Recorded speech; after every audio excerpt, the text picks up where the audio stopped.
Muhammed Salahın Liverpool karyerası bitdimi, yoxsa ikinci şans olacaq? Mən nəyə görə bunu deyirəm? Əlbəttə ki, biz artıq Liverpool haqqında videolarda kifayət qədər komandanın problemlərindən və o problemlərin birinin Salah olduğunu və eyni zamanda komandanın çoxlu transferlərinin də Salaha problem yaratdığını demişdik. Amma əlbəttə ki, Salahın 3 oyunda ehtiyatda qalmasından sonra verdiyi intervyu media aləmini tamamilə partladıb.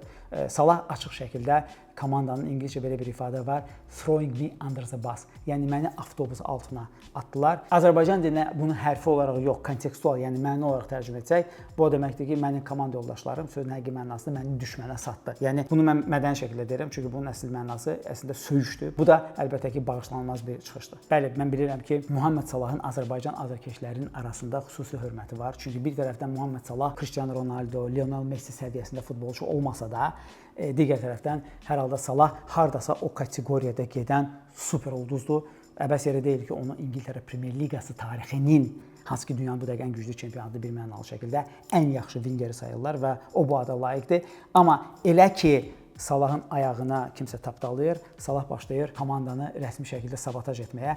Əgər yadınızdadsa 2 il əvvəl mövsümün ikinci yarısı idi. West Ham ilə oyunda Jürgen Klopp onu əvəz edir. Yenə də Jürgen Kloppa qarşı hələ meydandan çıxanda üsyan edir. Oyundan sonra gedir, narazılığını bildirir. Sonra ötən mövsüm, bütün mövsüm boyu ağlayır ki, mən bilmirəm mənim taleyim necə olacaq, mənim vəziyyətim necə olacaq. Sonra həftəsi 400 min funtluq kontrakt veriləndən sonra sakitləşir və siz Salahı nə qədər eşidərsiniz ki, komandanın dəyərlərinə güc qata bilən bir çıxışlar etsin. Misal üçün, gəlin Salahı müqayisə edək, Xavi ilə, Iniesta ilə və ya lider kimi Sergio Ramosla nə qədər müqayisə oluna bilən bir futbolçudur. Digər tərəfdən Salah sözün həqiqi mənasında çox bərbad futbol oynayır. Sadəcə olaraq gəlin bu epizodlara baxaq. Gördüyümüz kimi bu bir maçda adam 2 dəfə driblingdə səhvə yol verir. İkinci tərəfdən Manchester United oyunda 2 dəfə Dalotla mübarizədə çox rahat şəkildə adam bu mübarizədə məğlub olur. Bu əlbəttə ki, Salahın hücum planında olan problemlərdir, amma Salahın komandaya kömək etməməsi müdafiə planında da gözə girir. Gəlin PSV Eindhoven ilə bir epizoda baxaq. Baxın, burada PSV-nin oyunçusu dalınca Salah düşür. Diqqətlə Salaha baxın. Adam sadəcə olaraq heç olmasa meydanın öz komandasına aid olan 1/3 hissəsinə qədər pressing etməlidir. Çünki zaten Slot da ötən mövsüm Salahla bağlı danışanda bildirirdi ki, o meydanın özünə aid 1/3 hissəsində çirkli işdən azaddır, amma heç olmasa bura qədər işləməlidir. Salah heç onun da başını buraxır və nəticədə PSV ikinci qol vurur və həmin oyunda bu dönüş nöqtəsinə çevrilir. Digər tərəfdən əlbəttə ki, Chelsea ilə maçda Cucurella'nın arxasınca getmir və Cucurella qol epizoduna çıxaraq qol pasını atmış olur.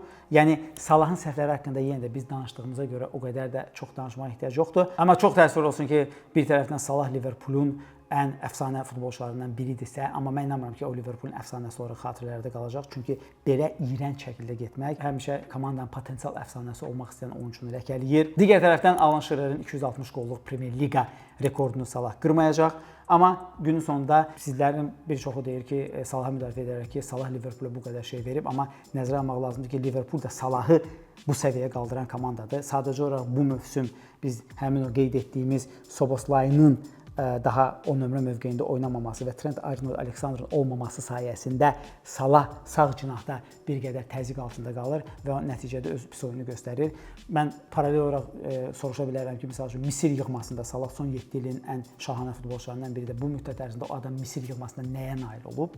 Və məncə də bu sizin bütün suallarınıza cavab verəcək. Çox təəssüf olsun ki, belə parlaq səhifə belə iyrənc şəkildə pozulur. Amma Salah bunu bilməli idi. Çünki Salahdan qat-qat böyük futbolçu olan Cristiano Ronaldo Manchester United-də getdi Piers Morgan'a intervyu verdi və o intervyunun nəticəsində öz-özünün ayağını güllə vurmuş oldu. Yəni klub heç vaxt durub hər hansı bir oyunçunu komandanın özündən yuxarı saya bilməz və Salah da burada istisna deyil. Sizcə Salah Liverpool əfsanəsi olaraq tarixlərə düşə biləcək, yoxsa bu ləkə ondan heç vaxt silinməyəcək?